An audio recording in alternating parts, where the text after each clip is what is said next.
হাসির রাজা, জ্ঞানের রাজা, রসিক রাজা। আমি সব ভেঙে ফেলবো, ভেঙে ফেলবো।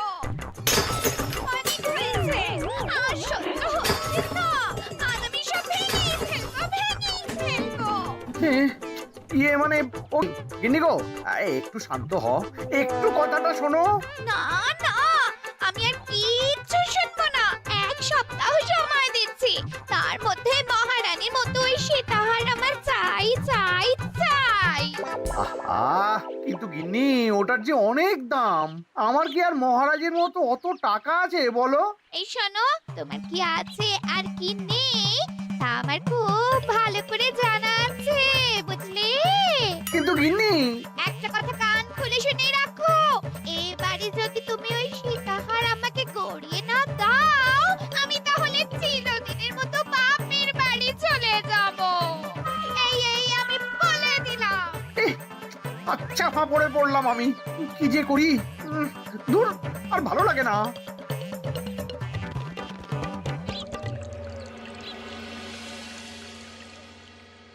আজকে তোমাদের সকলের কাছে আমার একটা প্রশ্ন আছে।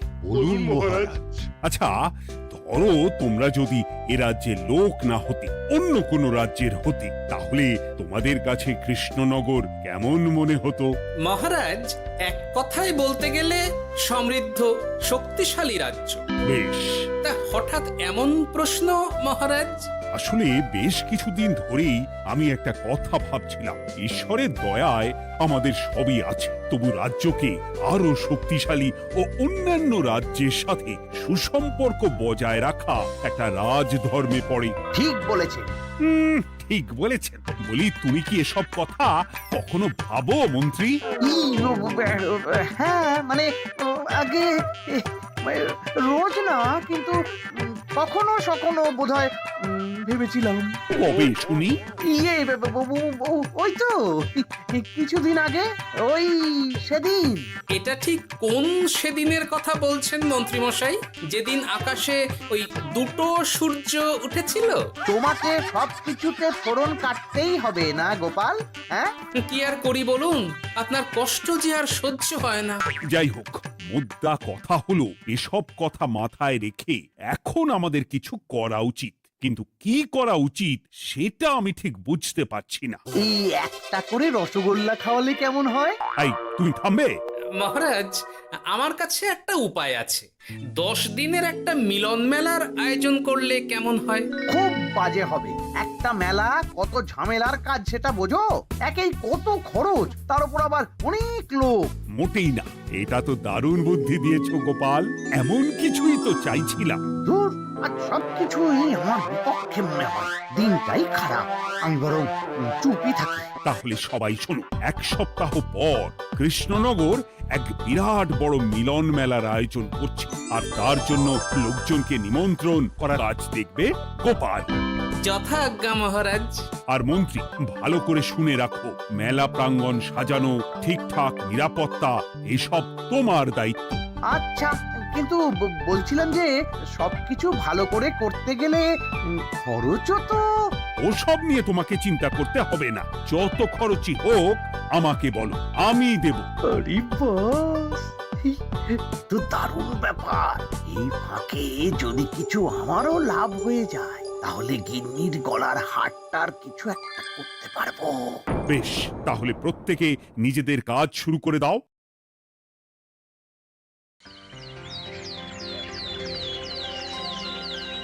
শোনো শোনো শোনো, 1 সপ্তাহ পর কৃষ্ণনগর মেলা প্রাঙ্গণে অনুষ্ঠিত হতে চলেছে 10 দিন ব্যাপী মিলন মেলা।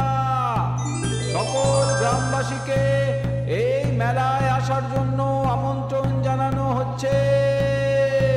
শোনো শোনো শোনো।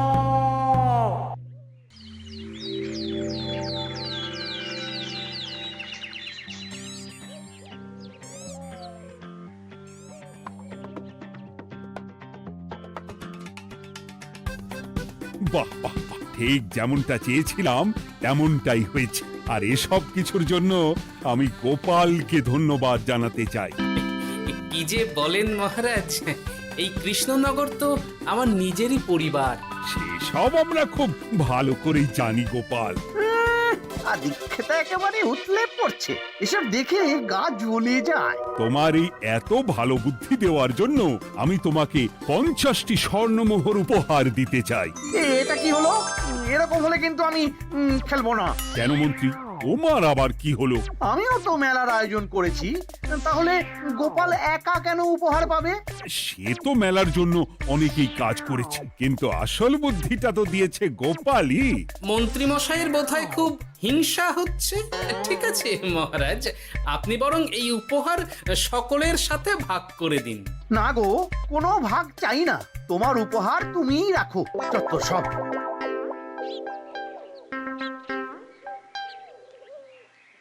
আমার কি এত খারাপ দিন এসেছে নাকি যে আমাকে গোপালের থেকে পুরস্কার নিতে হবে? অনেক হয়েছে। না না না, এবার আমাকেই কিছু ভাবতে হবে মনে হচ্ছে।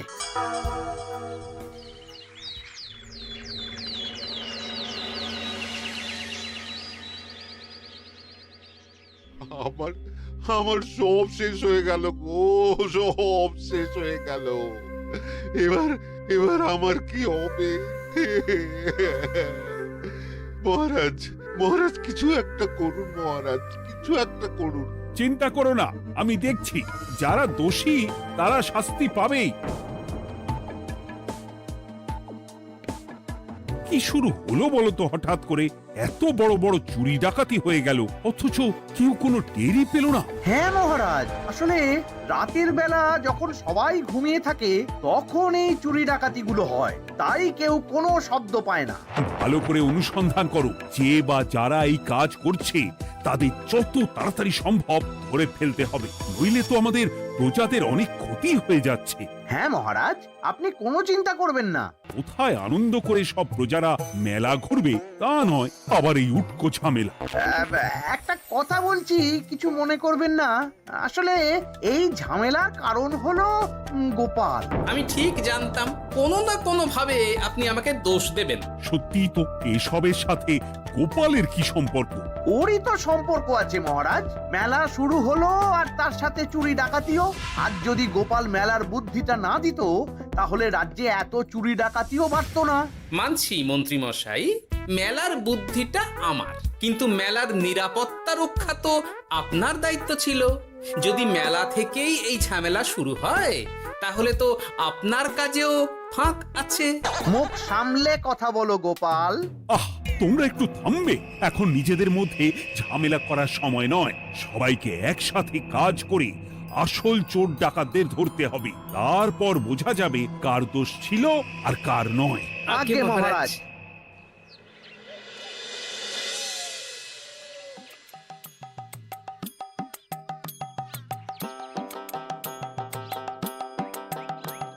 এই তো তুমি এসে গেছো। তাড়াতাড়ি মুখ হাত ধুয়ে বসো, তোমার জন্য একটা জিনিস এনেছি। বলো কি জিনিস? আরে আরে একটু অপেক্ষা করোই না, আমি আনছি। হ্যাঁ বেশ, আনো তাহলে। এই নাও, খাও। মিষ্টি দই। হ্যাঁ গো, খেয়ে দেখো তো কেমন। দারুণ সুন্দর স্বাদ তো গিন্নি। কোথা থেকে এনেছো? ভালো, মেলা থেকে এনেছি। ও জানো, বিনা পয়সায় গো। বিনা পয়সায়? তা কে দিল শুনি? আরে সুজন দইওয়ালা, বড় ভালো ছেলে। শুধু আজ নয়, ও রোজই মানুষকে ভালোবেসে না বিনা পয়সায় দই খাওয়ায়। হ্যাঁ বাবা, বেশ অবাক করা কাণ্ড। আসলে সুজনের দেশের বাড়িতে অনেক জমি জমা, গরু মোষ আছে।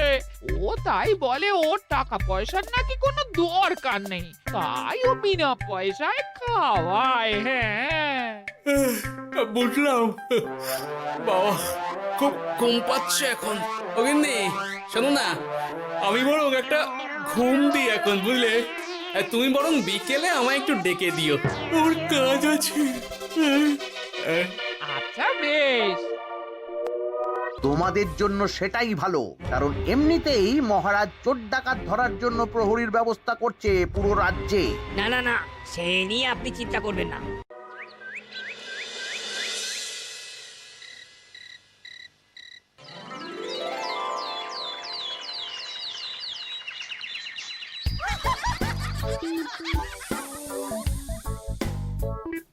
কই গো, ওরে আর কতক্ষণ ঘুম হবে? সকাল তো হয়ে গেল। সে কি গিন্নি, সকাল? তোমাকে যে আমি কতবার বললাম আমাকে বিকেলে ডেকে দেবে। বলি কবেকার বিকেল? গতকালে না আজকে? তা তোমার বুদ্ধিতে কি বলে গিন্নি? আমার বুদ্ধি নিয়ে কথা বলো, আগে নিজের ঘুমকে দেখো। গতকাল বিকেল থেকে ডেকে ডেকে গলা ব্যথা হয়ে গেল, কিন্তু ওনার ঘুম আর ভাঙে না। হতেই পারে না। পারে না? ওদিকে কাণ্ড দেখো, রাতের খাবার পর্যন্ত পড়ে আছে। আজব কাণ্ড। যাই হোক, অনেক দেরি হয়ে গেছে বুঝলে, আমাকে এক্ষুনি রাজসভার জন্য বেরোতে হবে।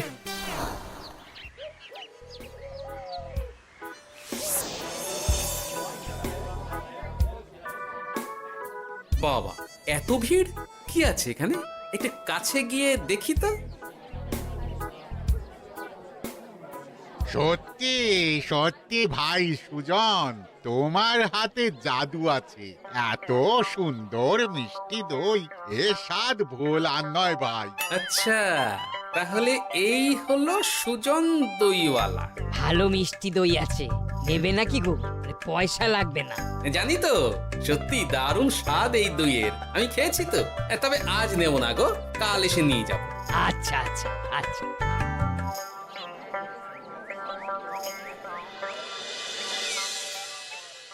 আর কোনো নতুন খবর পেলে ওই ডাকাতদের ব্যাপারে? না মহারাজ, এখনো ঠিক ধরতে পারিনি। ওরা বোধহয় বুঝতে পেরে গেছে যে আমরা খোঁজ করছি। মহারাজ, আমার মাথায় একটা নতুন বুদ্ধি এলো। রাতের বেলা করে সব বাড়িতে পাহারা দেওয়া শুরু করলে কেমন হয়? সব চুরি তো রাতেই হচ্ছে। আরে, এ তো দারুণ বুদ্ধি। কিন্তু মহারাজ, আমাদের রাজ্যের প্রহরীরা রাতের বেলা কি করে পাহারা দেবে? কেন কেন, কি সমস্যা? অনেক সমস্যা আছে। তাদের শরীর খারাপ হতে পারে, তার চেয়েও বড়, রাত জেগে থাকলে দিনে তারা সকলে ঘুমোবে, তখন পুরোটাই বেকার হবে। কিচ্ছু বেকার হবে না মন্ত্রী মশাই, আমাদের প্রচুর সেনা আছে, তাদের সকলকে দায়িত্ব ভাগ করে দিলেই হয়ে যাবে। তুমি বেশি বোঝো। গোপাল তো কিছু ভুল বলেনি মন্ত্রী, আমরা পাহারা বাড়াবো। আমি আজই সব সেনাদের সাথে কথা বলছি। সেনাপতি, তুমিও এ ব্যাপারটা একটু দেখো। যথাজ্ঞা মহারাজ।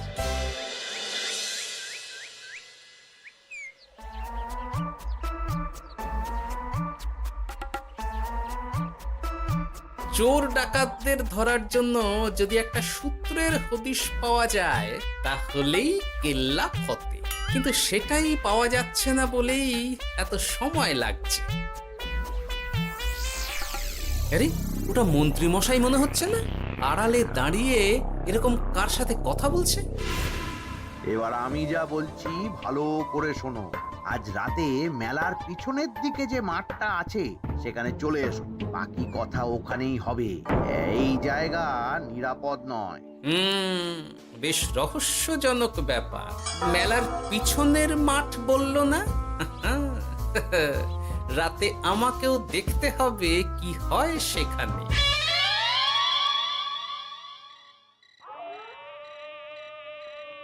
উফ, কি মশা রে বাবা! কখন থেকে দাঁড়িয়ে আছি, মন্ত্রী মশাইয়ের পাত্তা নেই কেন?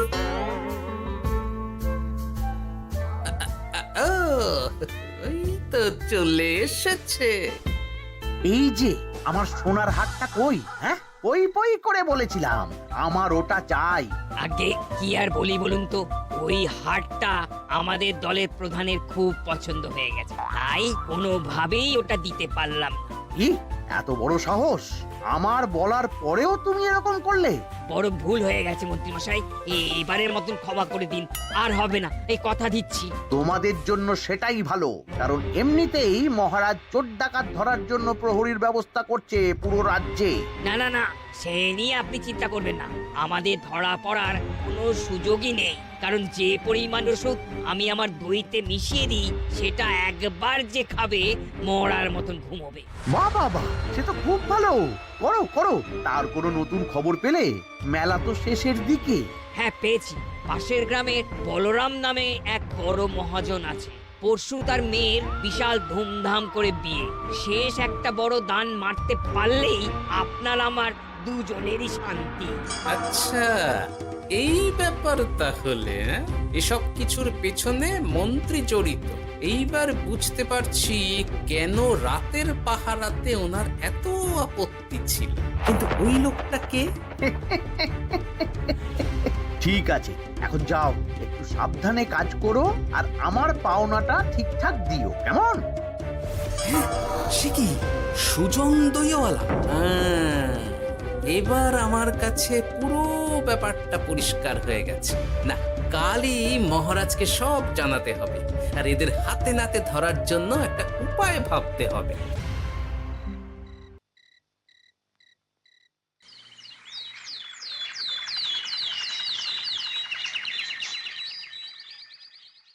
আরে এসো এসো, তোমার জন্যই তো অপেক্ষা করছিলাম। কি এমন জরুরি কথা আছে যে একান্তে দেখা করতে চাইলি? কোন মুখে বলি মহারাজ, সর্ষের মধ্যেই যখন ভূত তখন আর কি।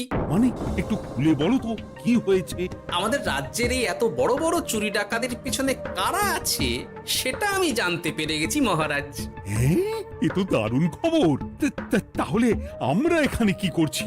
এখনই তাদেরকে গিয়ে বন্দি করি? না মহারাজ, আমাদের হাতে কোনো প্রমাণ নেই, তাই ওইভাবে বন্দি করতে পারবেন না। কেন বলতো, কারা আছে পেছনে? সেটা আপনি নিজের চোখেই দেখে নেবেন পরে। তবে এটা জানিয়ে রাখি, আমাদের মন্ত্রী মশাইও যুক্ত আছেন। কি? আমাদের মন্ত্রী? এত বড় বিশ্বাসঘাতকতা! আমি এখনই নিজের হাতে ওকে বন্দি করতে চাই। না না না না মহারাজ, সেটা করলে বাকি ডাকাতদের ধরতেই পারবেন না। তাহলে উপায়? আমি জানতে পেরেছি এই ডাকাতদের পরের নিশানা হলো পাশের গ্রামের বলরাম মহাজনের বাড়ি। বলরাম মহাজন? কাল তোর মেয়ের বিয়ে, আমাদেরও তো নিমন্ত্রণ আছে সেখানে। তাহলে তো আরোই সোনায় সোহাগা। শুনুন মহারাজ, আমার মাথায় দারুণ এক বুদ্ধি এসেছে। সে কি? হ্যাঁ, আপনি কোনো চিন্তা করবেন না, আমি শুধু যা বলছি সেটা করুন, বাকিটা আমি সামলে নেব। তবে দেখবেন যেন মন্ত্রী মশাই এসবের কিচ্ছুটি টের না পায়। বেশ বেশ বেশ।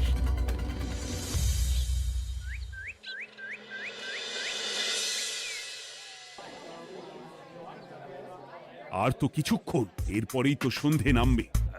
তোমার সবকিছু তৈরি তো? হ্যাঁ মহারাজ। আরে, মহারাজ আর গোপাল কানে কানে এত কি কথা বলছে? আমাকেও জানতে হবে সেটা। ওই যে আসছে মরকটটা, আমার আর ওকে এক মুহূর্ত সহ্য হচ্ছে না। মনে হচ্ছে গুদুম গুদুম করে ওর মাথায় গাঁটটা মারি। শান্ত হন মহারাজ, দয়া করে শান্ত হন আর একটুখানি। তারপর আপনি মন্ত্রী মশাইয়ের সাথে যা ইচ্ছে করবেন।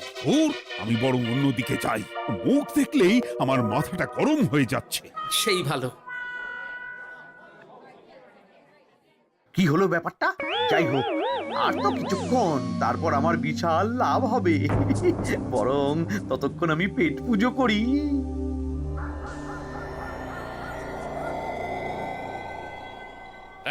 যা যা দামি জিনিস আছে সব দিয়ে দে। এই তো খেলা শুরু। এবার আর আমায় পায় কে? ও বাবা, এরা আবার কারা? সত্যি গোপাল দারুণ চাল চেলেছে। এই তোমরা এখানে কি করতে এসেছো? কেন, তোমরা যা করতে এসেছো? ডাকাতি? এমন তো কোনো কথা ছিল না। কার দলের লোক তোমরা? মন্ত্রী মশাইয়ের দলের লোক। এই রে, কি বলছে সব? কোথায় কোথায়? এই মন্ত্রী মশাই, এই কি বলছে এরা? আপনি দু নৌকোয় পা দিয়ে চলছে, আমরা থাকতে আপনি আরো এক ডাকাতের দলের লোককে ডেকেছেন। কি মন্ত্রী? শেষে কিনা তুমি? খেয়েছে রে, আর বোধহয় বাঁচতে পারবো না। কই, চুপ কেন?